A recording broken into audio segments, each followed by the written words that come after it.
All right, welcome. Today, we're basically opening up the user manual for a class of antibiotics that didn't just help medicine, it totally transformed it. We're going to get to know tetracycline inside and out, from how it was discovered to its super clever way of working and some really crucial safety rules. Okay, let's jump right in. So, think about this for a second.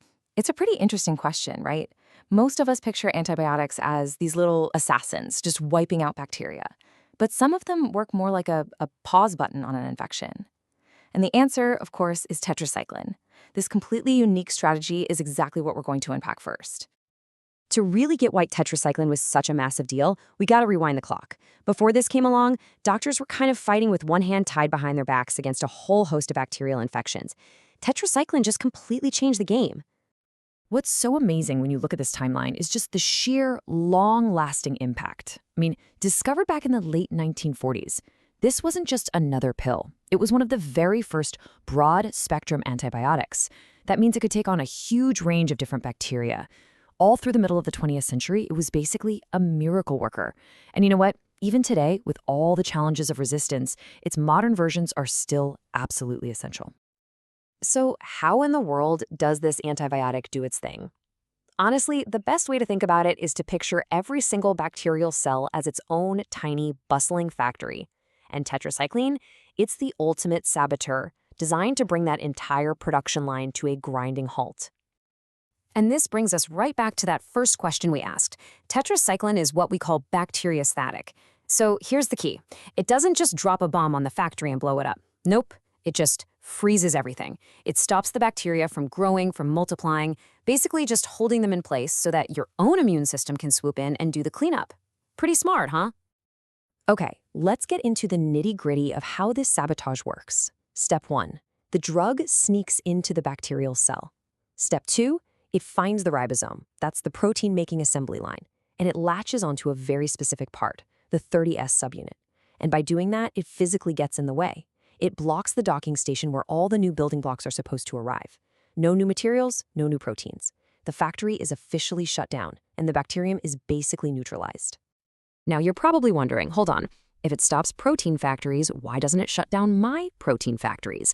And this is where the genius of selective toxicity comes in. See, our ribosomes are built differently than bacterial ones. Tetracycline is like a key that's been perfectly cut to fit the lock on the bacterial factory door, but it just won't fit ours. It's a truly elegant bit of molecular engineering. So now that we know how it works, let's take a look at what it works on. And let me tell you, that term broad spectrum is no joke. This antibiotic has an incredibly diverse hit list. Just look at this range. It's wild. It's effective against those tricky atypical bacteria that cause things like chlamydia and walking pneumonia. It's a go-to choice for zoonotic infections. That's diseases you get from animals, like Lyme disease and even the plague. And it's the #1 treatment for really serious tick-borne illnesses, like Rocky Mountain spotted fever. This incredible versatility is what made it such a revolutionary drug. Okay, so we've established it's a powerful and versatile tool. But like any powerful tool, it comes with a very specific instruction manual. And there are some rules and warnings in there you absolutely need to pay attention to. Clinically, you'll see it prescribed for all sorts of things. It's used in low doses over the long term for acne. It's the frontline treatment for chlamydia. And as we just saw, it's often the top choice for many of those nasty infections you can get from ticks and other animals. Okay, now this right here is one of the most important rules. Seriously. Why? Because tetracycline loves to bind to things like calcium in milk or cheese, or the iron and aluminum in supplements and antacids. If you take them together, they basically form this little useless clump that your body can't absorb. The antibiotic just passes right through you. So an empty stomach is absolutely key to making it work. Like a lot of antibiotics, yeah, it can cause some stomach upset. But the one you really, really need to know about is photosensitivity. This isn't just getting a little pink at the beach.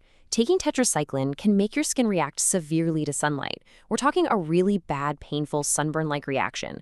So sunscreen and covering up aren't just good ideas, they are essential. And now, for the most serious warning of all. Remember how tetracycline loves to bind to minerals?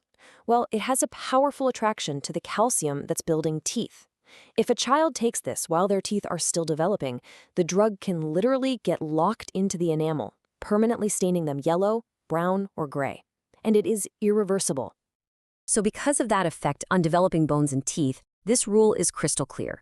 Tetracycline is contraindicated, which is medical speak for do not use in pregnancy, while breastfeeding, or in any child under 8 years old. This is a non-negotiable safety rule, period. But the story doesn't end there. Bacteria are the ultimate survivors. They started to fight back, and that forced science to get creative and innovate all over again. So how did they do it? It's incredible, really. Some bacteria evolved these tiny pumps to literally just spit the antibiotic right back out as soon as it gets in.